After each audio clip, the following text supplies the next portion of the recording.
For the last 25 years, I've been in real estate, which is my passion.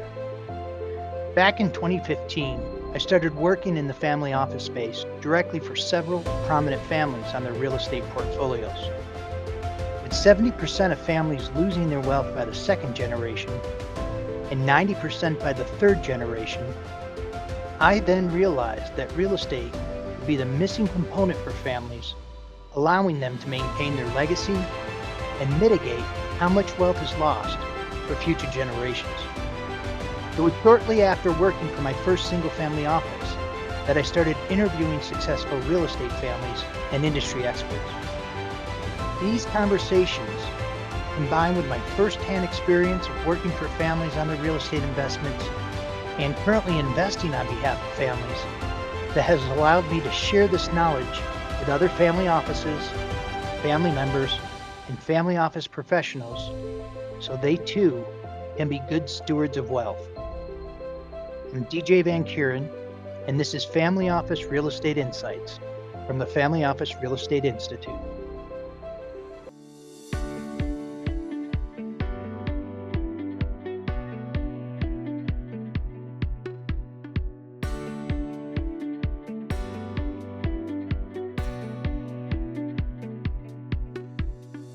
Welcome to the Family Office Real Estate Institute. Today, we're going to be talking with Bruce Talley, and we're going to be talking about some international real estate in, I would say, one of the places in the world you probably wouldn't think about initially. So, Bruce, thanks for being on the show. Thanks a lot. It's a pleasure to be here. So, first off, tell us a little bit about who you are and your background, and then we'll get into the topic. Okay, sure enough. I worked for an investment banking firm in California for many years, traded bond issues, municipal bond issues. California's got a very robust bond market with a lot of issuers, and eventually led West Coast sales there. And I developed a secondary book of business selling loan participations to community banks for Native American casinos, hotels, condo projects, that sort of thing. Still debt, but not securitized. Later on, I had this idea that subsequently was proven false, was that Russia was going to join the community of nations, be a responsible member, and that there was a big opportunity there. There's a big market. There was a chance, for Russia to become maybe something like Poland or the Czech Republic in the way that they've developed the rule of law and more democratic norms. And so I lived in Russia for about 10 years. I bought and sold commercial land in South Russia in a region called Krasnodar Krai. It's on the east side of the Black Sea, north of the Caucasus Mountains. I had some great results. Eventually, I developed what became Destination Sochi. The Olympics were coming to Russia, the Winter Olympics in 2014. So I started a company and didn't know anything about this industry at the time, but I started a company providing destination services for the Olympic broadcasters, partners, and sponsors that were going to come there. So we provided services from about 2011 to 2014, tours to begin with, events, later on, workforce relocation together with financial management of the contracts, TV studios, offices, warehouses, staffing, catering, laundry, transportation systems, everything you could think of. We had about 60 employees and became the largest company of our kind in Russia. And later on, I took that down to Brazil. And then I had subsequent business in both Korea and Japan. But in 2014, I was watching events in Ukraine closely. 2013, 2014, the Revolution of Dignity, the events on Independence Square in Kyiv. And the FSB, their internal security service, had spent about 5 years questioning me, following me, talking to me, interrogating me, everything you can think of, because they were suspicious that because I operated in a couple of regions that for them were somewhat sensitive, and they were concerned that perhaps I was working in the CIA. So I got a lot of scrutiny for years and years and years. Have you read the book Red Notice? Yes, I have. Yeah. Do you know Bill? brother? I don't know him personally, no, but what he talked about was very familiar to me. Yeah. I got a lot of scrutiny, you know, on a different level than Bill, Mr. Browder. He was at that time was the largest investor, foreign investor in Russia, and what it was really impressive is how he built that company up. But none of that really surprised me, and I was living there during that period of time when Sergei Magnitsky was killed. Yeah. Uh, so none of that was particularly surprising. Anyway, I left in 2014. They asked my opinions about what was happening in Ukraine, and I made it really clear that I thought Ukraine should be able to make their own decisions without Russian interference. And it was just a matter of time from that moment on. I knew it was just a matter of time until they began to accuse Americans of espionage, you know, drop a flash drive in their luggage or something like this. I knew it would happen. And somewhat locally, since I was somewhat prominent in South Russia, I used social media and video to get the word out. So I thought that I was somewhat of a target, and it was time to leave. So I left in 2014. Then in 2022, and I know you probably have questions about this. I'm sorry if I'm running on a little bit.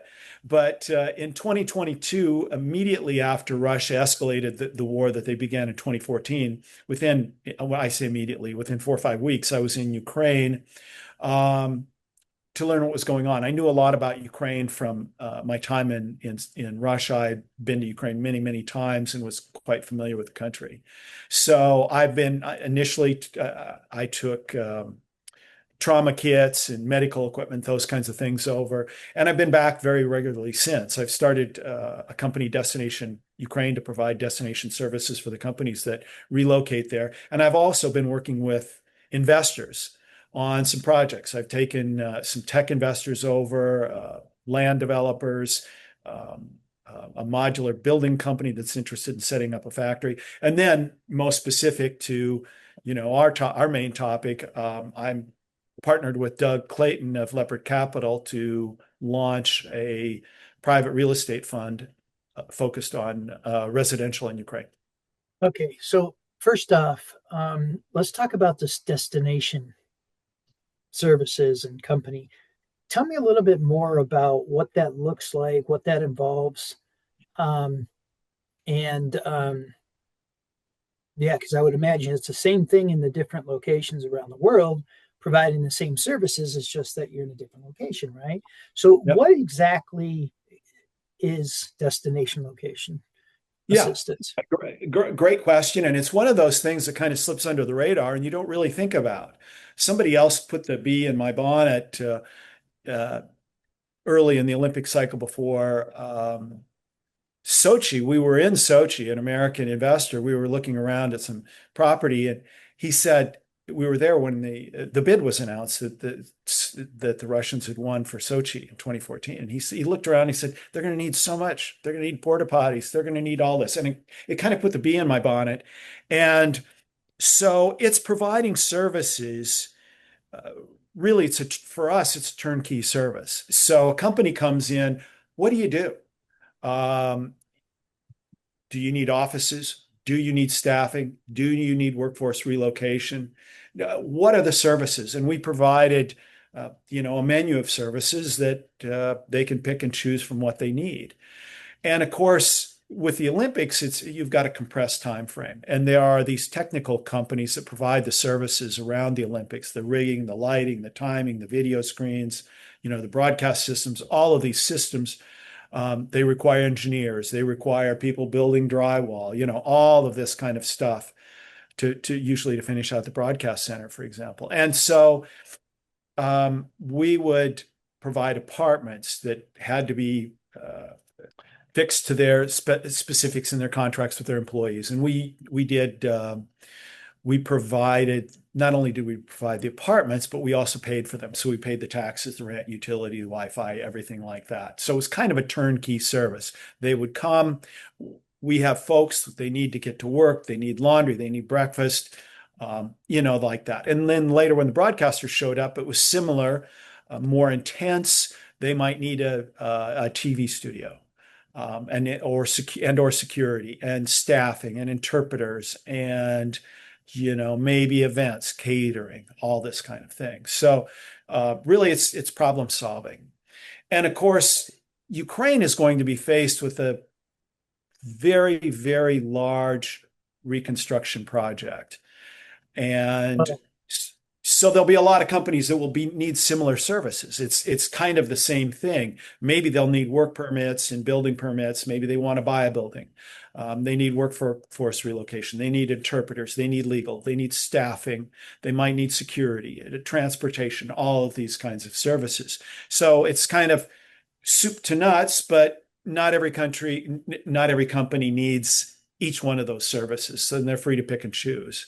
And so we're a very reliable service. I've done this now in multiple countries and have the systems in place and the people in place that can speak virtually every Indo-European language and a number of the East Asian ones as well. So, well, I'll tell you so I went over to Russia for the first time probably 5-6 years ago, maybe it was, and my expectation was much different, more so of what you see in the movies. And I didn't realize how much of an international city it is, how clean it was, and how nice it was. I mean, it was a great experience. The one thing that I continue to remember, and it comes to my mind all the time, is seeing buildings that have scaffolds that they're working on in the city, and then they'll put this drape sort of over the side of it that makes it look like the building, and it's yes. so clean. And I'm like, New York should be doing that, because they don't do anything like that. And it was really I thought that was fascinating. My friend that I went over to see there, he, right when the Russia and Ukraine war happened, he just left. He left everything behind, and all his stuff, everything in his apartment, and just off he went. Yeah. A lot of folks did that. I know some people that have left Russia because of moral opposition to invading Ukraine and killing people and trying to take their land. You're right, though. Moscow is a big, fun, fast, exciting city. There are a few places in the world like it. St. Petersburg is really a beautiful place as well. But if you get out into provincial Russia, you see that the vast majority of all the wealth, all the power, the cultural, whatever's happening cultural is concentrated in those cities. And so there's a big, big drop off in standards of living. There are a couple of other cities that are doing relatively well: Krasnodar, Sochi, Nizhny Novgorod, Novosibirsk, which I actually don't know. There's some other cities, but a lot of the provincial areas are really, really struggling, and I understand even more so now during this period of the war. So Moscow is a great city. There's no question about it. But you get 100 kilometers out of that city, and you're going back many, many years in time and in lifestyle, and Which is probably more of what I was expecting. Yeah. Going on the outside. So we know that the war has been going on for a while now in Ukraine. We don't really see anything that's sort of stopping immediately, at least. And at least what is portrayed across the media, and I know it differs based upon what media platform you're listening to, not only in the US, but globally, is that there's a lot of buildings that have been just taken out, aren't there? A lot of which is going to need the construction and everything else. And so, and the bombing is continuing to happen. So how did you come about looking at building apartments in the Ukraine? Yeah, well, we're not going to build where we want to buy new apartments or near new in prime districts, and also renovate in historic center. Buy apartments that are in great locations and need that. But to answer your question, I looked at doing a lot of different things in Russia. And as I said, I bought and sold some land. And at the end of the day, the investment that would have worked the best or did work the best is simply buying apartments. Moscow or apartments in Moscow have went up between 2000 and 2020 about 1,200%. So there's a 12 times increase in value. And, that's pretty tremendous. And it's continued. And so the average price of an apartment in Moscow right now, new build, is about $25,000 per square, 25,000 euros per square meter. So that's more than just an average. That's almost $3,000 a square foot. And that's average. And some of them are 40 or 50,000 euros per square meter. So, and that's with the ruble declining about 60%. So I was sure starting in about 2023 that real estate or residential real estate was really a good option in Ukraine because prices are between 6 and 10 or 12 times less in Kyiv, Lviv, and Odessa than they are in Russia. Now, Ukraine and Russia have some differences, but there are some similarities in culture, in business systems, in legal systems, and also in the infrastructure and how people move around. And those cities were not built with big freeways funneling folks in and out. So locations are always important, but I think even more so in a lot of these post-Soviet capitals. Both Kyiv and Moscow have got about 20% of their respective nations' gross domestic product. So I believe that residential is really, really undervalued. And you're talking about not apartment buildings, but individual units. Right. And here's like condos here in the US, basically. Yeah, we would call them condos here in the US. Here's the difference is that about 70 to probably north of 80% of the folks that live in Kyiv live in apartments, and they typically own them, right? So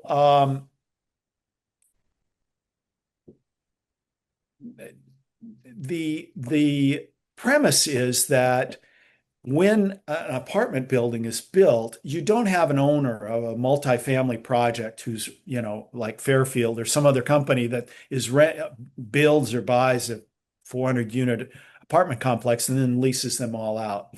Typically speaking, in fact, I can't think of a single contrary example in several decades of looking at this in Russia or Ukraine, where there's an owner that rents an entire building out. They build the building, and during the process of building it, they sell the units out. And the closer it gets to final construction, to the construction being completed, the higher the price. So earlier on, you're taking a greater risk, you get a price advantage. And so what that does for us is that it allows us to buy in a number of different locations or buildings. And you touched on the damage, and it's true. There has been extensive hundreds of billions of dollars worth of damage, but it tends to be concentrated more in the east of the country. Now, if you watch the news, there are nightly attacks on Kyiv and Odessa, to lesser extent Lviv, but the number of damaged or destroyed apartments in these cities is less than 1%. So while I don't mean to minimize the human cost and the terrible tragedy, that's a lot of homes still. I think it's 5,000 or 6,000 in Kyiv out of a total apartment stock of over 800,000. So we feel that by being in different districts and different buildings, that we're achieving enough diversification that that kind of loss is not catastrophic. Back in 2003, here in the States, I put together what was going to be the first single family REIT. And so part of my research was, who's doing what. And I remember there was another number of companies that I ran across in Europe that would either buy the floor, right? They weren't buying the buildings, or they'd buy individual units, just like you're talking about. And they would aggregate them, together. and that's what it sounds like, and similar, right? Just Yeah, exactly. putting. There are, as you point out, there are great historical precedents in Poland and the Czech Republic. There are other companies that have done this exact thing in the post-EU accession environment. They bought a number of apartments, aggregated it, sold it to an investor, pension fund, insurance company, or somebody that wants to own, uh, So, so, oh, a couple questions. So, is your exit strategy to sell it as a portfolio or individually? That's right. We think that we're convinced that the similar kinds of folks in Europe, especially that are buying those portfolios in Poland and Hungary and Czech Republic and then the Baltics, we think that they're our customers. There's value in having a sizable portfolio of apartments spread across 3 cities with excellent returns. And of No. course, you achieve some economies, right? If you sell it offshore, there are advantages. The money stays in the country, right? And it's obviously less costly from a time and sales perspective as well, if you're selling one by one as opposed to the whole portfolio.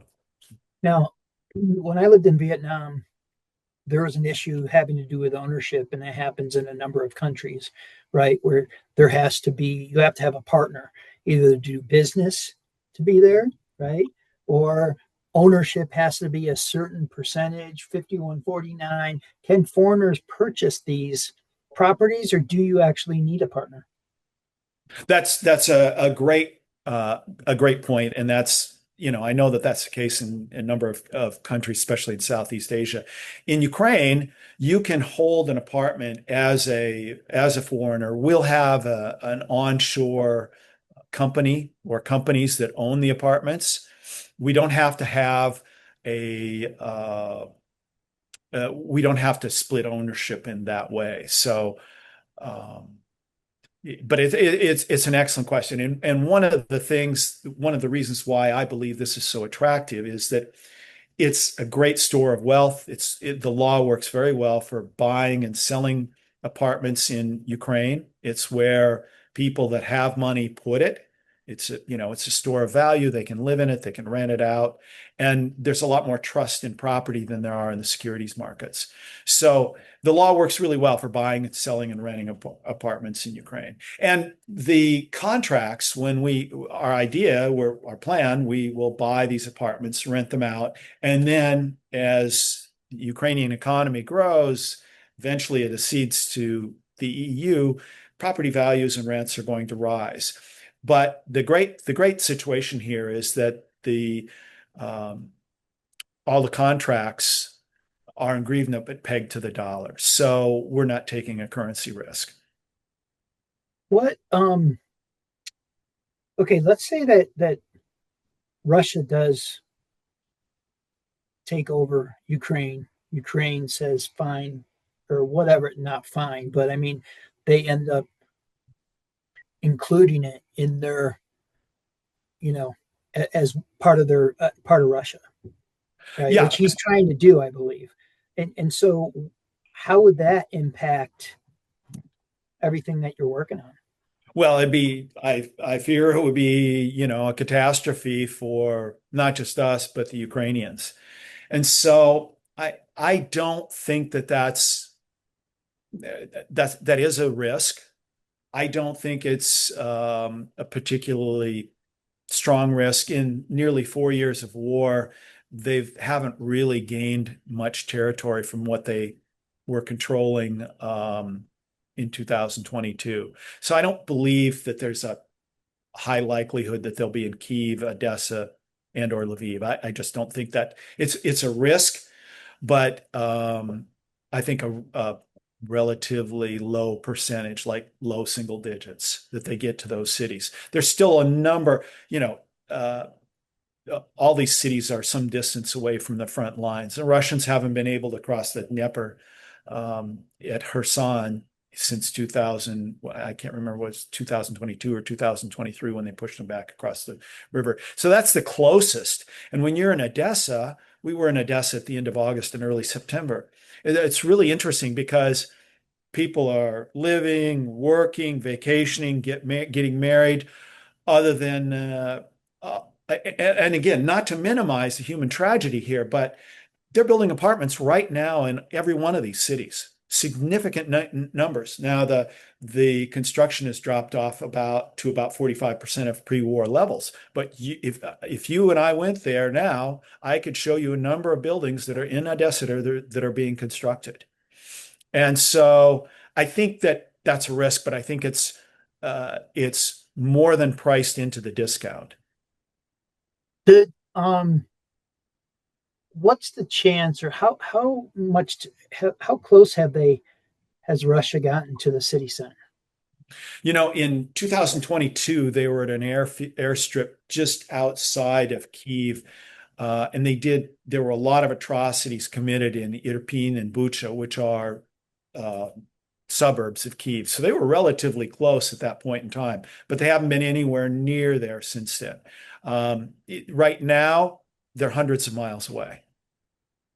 Now, if you go to Kharkiv, which is, I don't know, maybe it's 350 miles east of Kyiv, I should know exactly. They're not too far away from there. And I've been in Kharkiv. Kharkiv was the second largest city and really sustained a lot of damage. So, one of the things that people tend to think of is, well, these European countries aren't so big. Well, Ukraine's sizable. It's almost the size of Texas. So what happens in El Paso, there's quite a bit of difference between El Paso and Houston, for example. I think that's what we're talking about.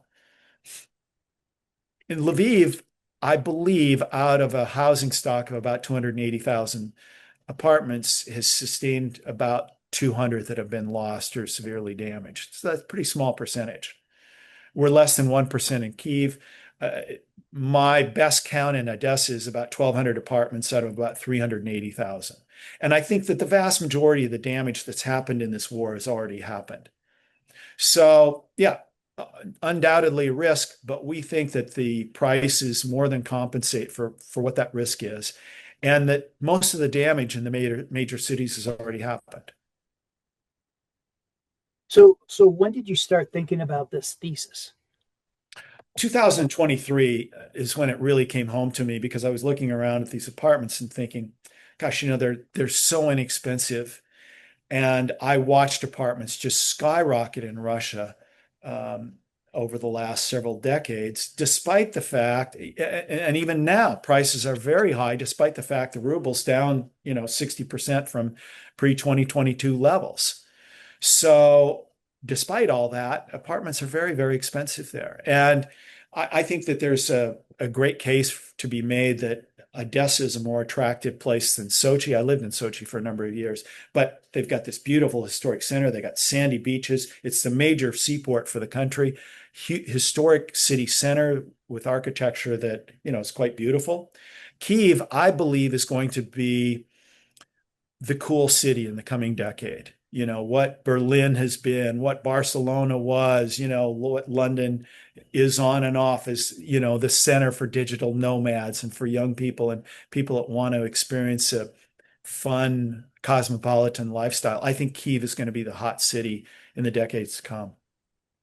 Because that also is based upon the war, right? And how things shake out. Yes. But the war will end. And what that looks like exactly, anyone, I don't know. But Russia is so far from Kyiv right now. Yes, they're lobbing missiles in there. But and I compare it to cities in the West, and this, you have cities that have had tremendous damage from fires. Or hurricanes. And so, people hear war and they think everything in Ukraine looks like Bakhmut. And again, not to underplay the damage and the human tragedies. And you can hardly talk to anybody in Ukraine without hearing about one of these. But the damage in Bakhmut is entirely different than what it is in Lviv. Lviv is only about oh, I think it's around 50, 60 miles to the Polish border.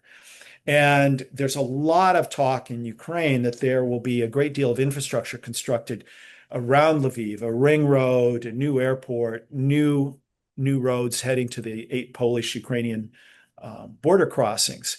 And with labor costs that are only about a quarter of what they are in Poland, Ukraine is likely to become a manufacturing hub for Europe, as is Moldova. Costs are so much lower there. And as it accedes to the EU, I think that's just going to happen. So Lviv is a beautiful Austro-Hungarian city. I think it's also going to be attractive for expats and then companies setting up manufacturing. There are a number of companies already, kicking the tires. South Koreans are over there. There are a couple of very attractive business parks outside Lviv that the Ukrainian government is giving tax benefits to. So, I mean, they're not just in the Lviv area. There are around 120, I think, of them have been identified nationwide. But there are so many things that Ukraine has going for it. Lower labor costs, 25% of the world's best soil, black earth, more than any other country on earth. So you've got agriculture. Of course, the rare earths have been talked about extensively, and manufacturing. And then you've got an educated and sophisticated labor force, particularly in IT.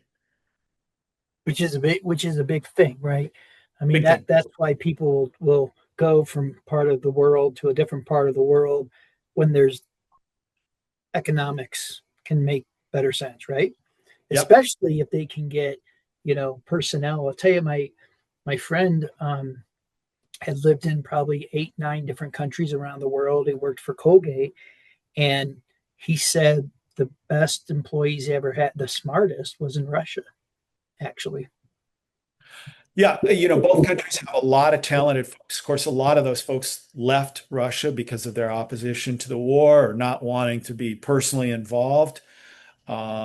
But yeah, Ukraine has got a lot of talented folks. And the other thing that we see is that probably Ukraine is going to become a hub for defense manufacturing because they're at the forefront. They're the leaders in drone technology right now.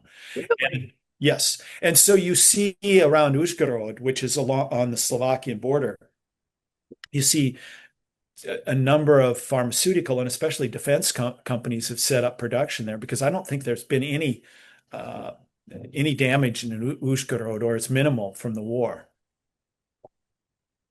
Wow. So where are you in the process with this strategy that we're talking about?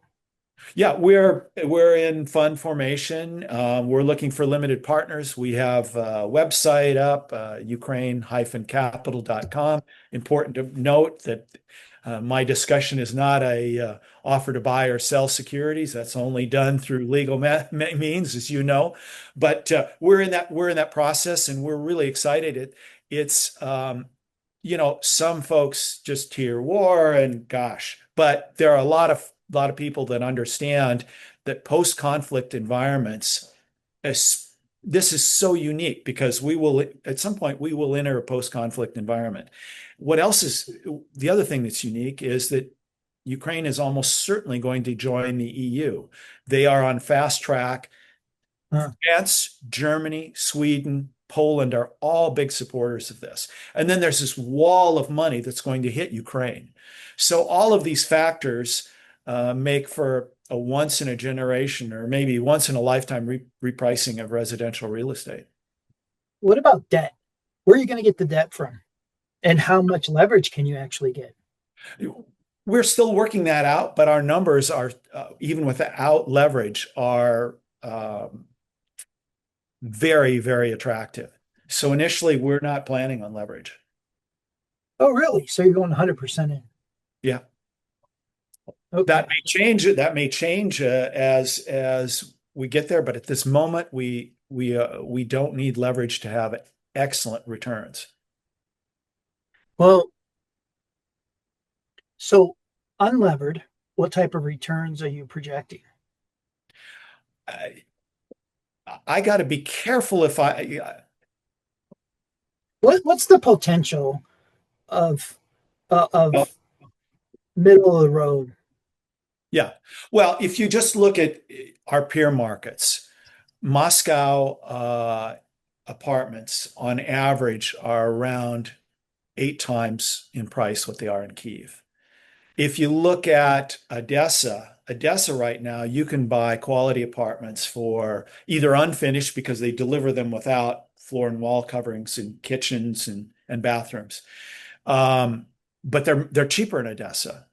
And you can buy apartments there unfinished for around 1,000, maybe $1,500 a square meter, which is somewhere less than 100 to maybe $1,300 a square foot, or 100 to $130 a square foot.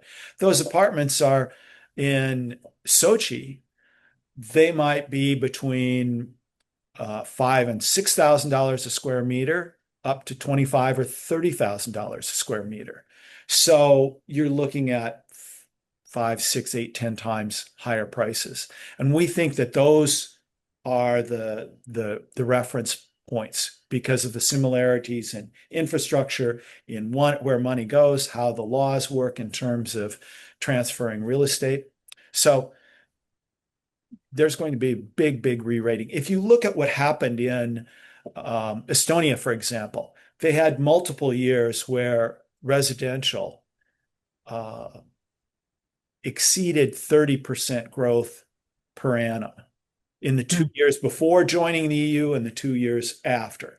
Same thing in Poland and the Czech Republic. So 30% annual returns for those years are not there's a precedent for it for countries that they had what they call the Big Bang in 2004, and 10 countries joined the EU, and there were subsequently big uplifts in residential prices. So I'm not promising returns here, but if you look at the historical precedent, It's like anytime you're in a distress or you're of any sorts. I mean, we're going into distress specifically in multifamily, as well. So that's where opportunities come from.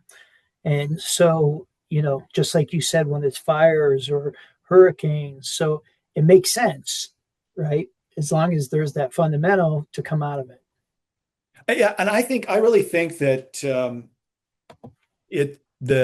the risk for fires or hurricanes are a good analog. I mean, there are people that in the Midwest will say, "Oh, why would you do anything in Florida because of the hurricanes?" Or "Why would you do anything in Colorado or California because of the wildfires?" Well, things are happening. People are still living in those places. So, um, I think there's a big opportunity, and I think that with manufacturing, with agriculture, with defense, with the wall of money that's going to hit Ukraine, with the law working very well for exchanging apartments, I think that we're simply the first ones there, and in a few years there are going to be a lot of other folks that are Well, that's good too, because that could be part of an exit strategy, right? If some people are coming in and you're not taking the full upside, but still you're taking awful nice upside, right? right. And you have that liquidity component. So, Bruce, usually when we talk about things here on the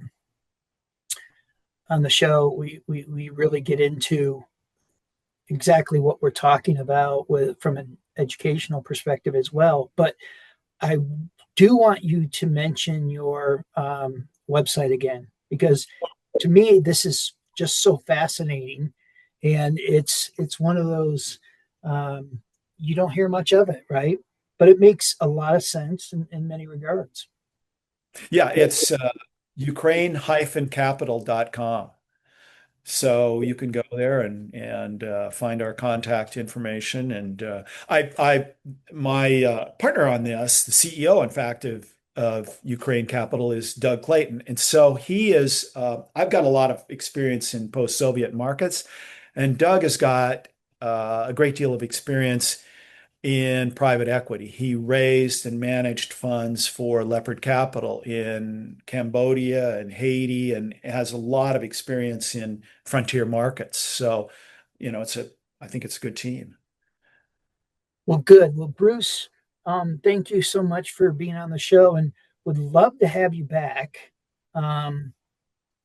because to hear how things are progressing and what's happening, because it's nice to hear that there's some positive things in many regards that are happening, in Ukraine. If other companies or countries are starting to come in, obviously they're looking to help out in some capacity, obviously.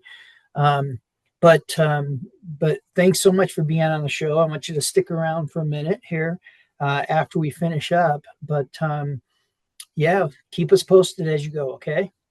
I'll absolutely do it. Thank you for having me on. In closing, I'd just like to say that Ukrainians are very resilient people. I think it's a human quality. And people are getting up and they're going to work and they're building apartments and they're, manufacturing drones and they're planting their crops and they're doing this under tremendous pressure. I hope the United States helps more than we have been recently.